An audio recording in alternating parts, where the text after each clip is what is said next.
spy who saved the revolution. In the 1770s, the American colonies were a powder keg ready to explode. The British Crown taxed the colonists heavily on tea, paper, even playing cards, without giving them a voice in Parliament. People whispered of rebellion in taverns and town squares.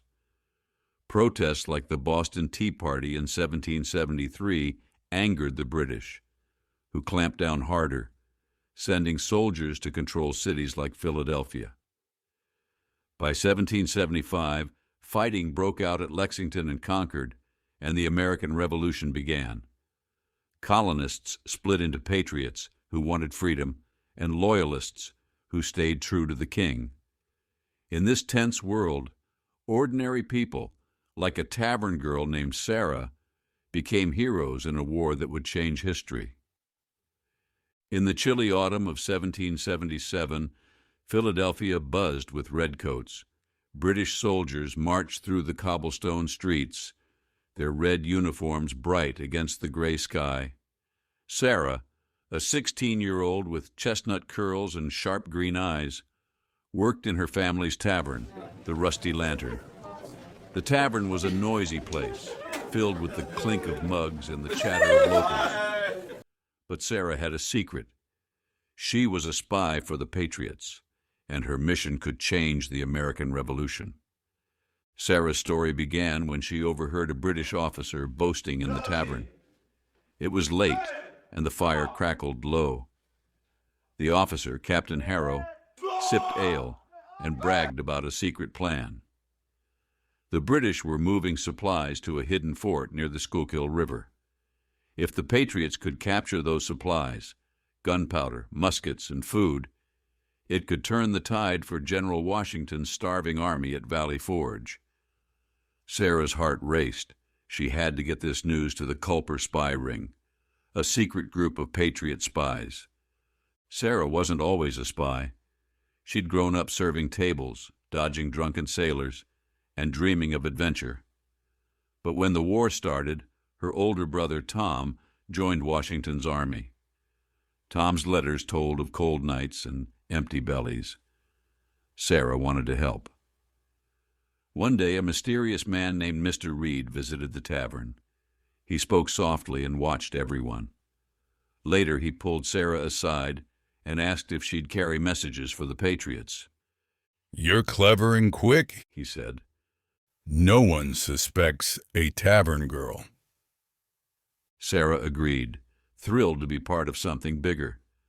Now, with Captain Harrow's words echoing in her mind, Sarah knew this was her biggest mission yet. She wiped down tables, acting normal, but her hands shook. The tavern was crawling with British soldiers, and one wrong move could get her hanged. She needed to get the news to Mr. Reed, who'd pass it to Washington. But the British watched every road out of Philadelphia. Sarah had a plan. The Culper ring used codes and invisible ink, made from lemon juice and taught by Mr. Reed, to send messages. She couldn't keep making ink. Lemons were scarce in wartime, and buying them might raise suspicion. She guarded her small vial carefully.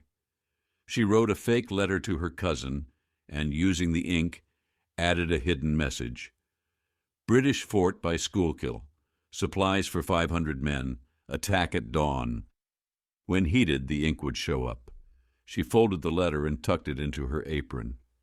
That night, Sarah slipped out of the tavern. The city was dark, with only a few lanterns flickering. She wore a hooded cloak to hide her face. Her heart pounded as she dodged British patrols. At the edge of town, she met Anna, a washerwoman and Patriot spy. Anna was older, with kind eyes and a quick smile. "Got something for me?" Anna whispered. Sarah handed her the letter. "Be careful," Sarah said. Anna nodded and vanished into the night. Back at the tavern, trouble brewed. Captain Harrow returned the next day, his eyes narrow. "Someone's been listening," he growled to another officer. Sarah's stomach dropped. She busied herself scrubbing mugs, but Harrow stared at her. You girl, he barked. where were you last night? Sarah forced a smile. Cleaning, sir, then bed. Harrow didn't look convinced, but a loud drunk distracted him. Sarah exhaled, her knees weak. Days later, Sarah overheard Harrow again, this time about a traitor. Benedict Arnold, a Patriot general, was planning to betray Washington. This was huge. Sarah had to warn Mr. Reed, but British patrols were everywhere, locking down the city. She couldn't leave the tavern without being followed. In the kitchen, she wrote a second letter, using her precious ink to hide the message. Arnold plans treason. Watch West Point. She couldn't risk carrying it. She hid the letter inside a hollowed-out loaf of bread in the pantry, praying Anna could retrieve it later. The next morning, Harrow stormed into the tavern with soldiers. Search the place! He shouted. Sarah's blood ran cold. They were looking for spy evidence. Her ink vial, hidden under a floorboard, could give her away. Lemons were hard to come by, and if they found the vial, they'd know she was making secret messages. Thinking fast, Sarah grabbed a tray of mugs and tripped, spilling ale on Harrow's boots. Sorry, sir, She cried, dropping to her knees to clean it. The soldiers laughed, and Harrow cursed, distracted. While they argued, Sarah slipped upstairs and moved the ink to an old teapot in the kitchen. Her hands shook, but she kept her face calm. One stormy night, Mr. Reed slipped into the tavern, his coat soaked. Sarah brought him ale and leaned close. Did the first letter work? She whispered. Mr. Reed nodded. Washington's men hit the fort, took the supplies. The British are furious. Sarah's heart soared. And the bread? She asked. Mr. Reed smiled faintly. Anna got it. We're watching Arnold. But his face turned grim. They suspect a spy here. You're not safe. Sarah didn't sleep that night. She thought of Tom, freezing at Valley Forge, and the soldiers who'd eat because of her. She couldn't stop now, but danger was closing in. One night, as she locked the tavern, a hand grabbed her arm. It was Harrow. I know what you are. He hissed. Sarah's heart stopped. She yanked free and ran, her cloak flapping as she darted through alleys. Harrow's boots pounded behind her. Sarah reached the Schuylkill River, where Anna waited with a small boat. Go! Anna urged.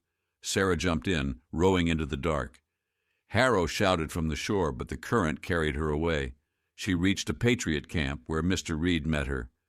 You're a hero, Sarah, he said. but you can't go back. Sarah nodded, tears in her eyes. She thought of her family, the tavern, and Tom. She'd done her part, but the cost was high. By 1781, the revolution turned. Washington's army, fueled by supplies Sarah helped capture, marched to Yorktown. Her warning about Arnold helped stop his betrayal. The Patriots won, and America was free.